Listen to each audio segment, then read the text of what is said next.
2 ದಿನಗಳ ಕಾಲ ಬೈಲಹೊಂಗಲ ದೇವಲಾಪುರ ರಸ್ತೆಯಲ್ಲಿನ ಬಸವೇಶ್ವರ ಆಶ್ರಯ ನಗರದಲ್ಲಿ ಶ್ರೀ ರೇವಣಸಿದ್ದೇಶ್ವರ ಜಾತ್ರಾ ಮಹೋತ್ಸವ ದೇವಸ್ಥಾನದ ಅರ್ಚಕರಾದ ಉಮೇಶ ಅಜ್ಜನವರ ನೇತೃತ್ವದಲ್ಲಿ ಜರುಗಲಿದೆ.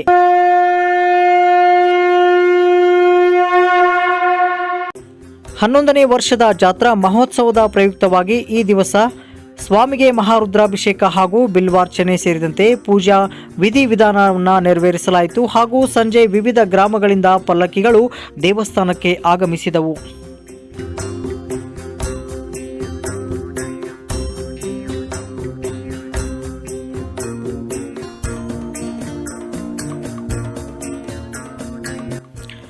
ಅದೇ ರೀತಿ ಫೆಬ್ರವರಿ 2ರಂದು ರೇವಣಸಿದ್ದೇಶ್ವರರ ಪಲ್ಲಕ್ಕಿ ಉತ್ಸವ ದೇವಸ್ಥಾನದಿಂದ ಪ್ರಾರಂಭಗೊಂಡು ಕರೆಮ್ಮದೇವಿ ದೇವಸ್ಥಾನದವರೆಗೂ ತಲುಪಿ ತದನಂತರದಲ್ಲಿ ಮಹಾಪ್ರಸಾದ ಆಯೋಜನೆ ಮಾಡಲಾಗಿದೆ.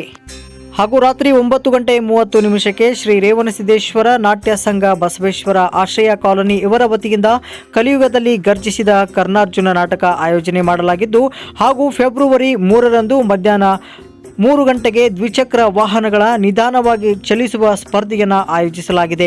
ನಂತರ ಸಾಯಂಕಾಲ ಭಂಡಾರ ಒಡೆಯುವುದರ ಮೂಲಕ ಜಾತ್ರೆಗೆ ಮಂಗಳವನ್ನು ಹಾಡಲಾಗುವುದು ಎಂದು ದೇವಸ್ಥಾನದ ಪ್ರಮುಖರು ನಮ್ಮ ಕ್ರಾಂತಿನಾಡು ವಾಹಿನಿಗೆ ಮಾಹಿತಿಯನ್ನು ನೀಡಿದ್ದಾರೆ. ಆಶ್ರಯನಗರದಲ್ಲಿ ಇವತ್ತಿನ ದಿನ ನಮ್ಮ ರೇವಣಸಿದ್ದೇಶ್ವರ ಅರ್ಚಕರಾದ ಉಮೇಶ್ ಅವರ ನೇತೃತ್ವದಲ್ಲಿ ಯಾವತ್ತು ನಡೆದಂತ ಜಾತ್ರೆ ಈ ವರ್ಷ ನಾವು ಮಾಡಿದಂತ ಕಾರಣ ಇಂದ ಅನ್ನ ಪ್ರಸಾದ ಇಟ್ಕೊಂಡು ಎಲ್ಲಾ ಪಾಪ ನಾಟಕ ಕೊಡುವರು ಅನ್ನ ಪ್ರಸಾದ ಇಟ್ಕೊಂಡ ಅವ್ರು ಸೇವಾನು ಮಾಡತಾರ. ಅವ್ರ ಜೋಡಿ ನಾವು ಕಮಿಟಿ ಅವರು ಕುಡ್ಕೊಂಡು ನಮ್ಮ ಪುಳ್ಳಿಕನ್ನ ಆತು ನಾವ್ ಆತು ಎಲ್ಲಾ ಗೆಳೆಯರು ಬೆಳಗ್ದಾರ ಎಲ್ಲಾರು ಈ ಕಾರ್ಯಕ್ರಮ ನಡೆಸಿಕೊಟ್ಕೊಂಡ ಇನ್ನ ಮತ್ತ ನಾಳೆ ಗೌಂಡಿ ಸೆಂಟ್ರಿಂಗ್ ಹುಡುಗರು ನಾಳೆ ಒಂದಿನ ಗೌಂಡಿ ಸೆಂಟ್ರಿಂಗ್ ಹುಡುಗರೆಲ್ಲ ಅನ್ನ ಪ್ರಸಾದನ್ನ ಹಿಡಿತಾ ಇದ್ದೇವೆ. ಮತ್ ನಾಳೆ ನಾಡ್ದ ನಮ್ಮ ಸ್ಲೋ ಸೈಕಲ್ ಮೋಟರ್ ಸೇರ್ತದವ್ರಿ.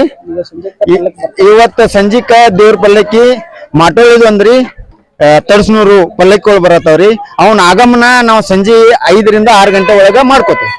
ನಾಳ್ರಿ ಪಲ್ಲಕ್ಕಿ ಉತ್ಸವ ಇದಾವ್ರಿ. ನಾಳೆ ಇಲ್ಲೇ ಊರೆಲ್ಲ ನಮ್ಮ ಆಶ್ರಯನಗರ ತುಂಬೆಲ್ಲ ಒಂದ್ 50 ಚೀಲ ಭಂಡಾರ ಆರಿಸಿ ಪಟಾಕ್ಷಿಗಳನ್ನ ಹಚ್ಚುತ್ತಾ ಇದನ್ನ ಮಾಡಿ ಮುಂದಿನ ಕಾರ್ಯಕ್ರಮ ನಡೆಸ್ಕೊಂಡ ಮತ್ತು ದಿನ ಮಧ್ಯಾಹ್ನಂತೆ ಪ್ರಸಾದ ಚಾಲು ಇರ್ತೈತಿ. ನಾಳೆ ರೀ ನಾಟಕೈತ್ರಿ ನಮ್ದ ಕಲಿಯುಗದಲ್ಲಿ ಕರ್ಣಾರ್ಜುನ ಸಿಡಿದದ್ದ ಕಲಿಯುಗದಲ್ಲಿ ಗರ್ಜಿಸಿದ ಕರ್ಣಾರ್ಜುನ ನಾಟಕ ಇದೆ. ರಾತ್ರಿ 9:00 ರೀ ನಾಳೆ ರಾತ್ರಿ. ಈ ಪ್ರಯುಕ್ತವಾಗಿ ಎಲ್ಲಾ ಸಾರ್ವಜನಿಕರು ಆಶ್ರಯನಗರದ ಬೈಲೊಂಗಲ ನಗರದ ಸುತ್ತಮುತ್ತ ಹಳ್ಳಿನವರೆಲ್ಲ ಈ ಕಾರ್ಯಕ್ರಮದಲ್ಲಿ ಪಾಲ್ಗೊಳ್ಬೇಕಂತ ಎಲ್ಲರಲ್ಲಿ ವಿನಂತಿಸಿಕೊಳ್ಳುತ್ತೇವೆ.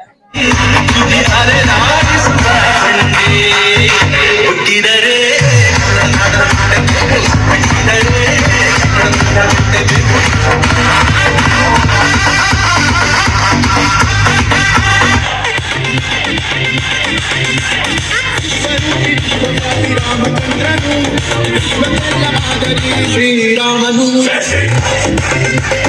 ಜೈ ಜೈ ಶ್ರೀರಾಮ್.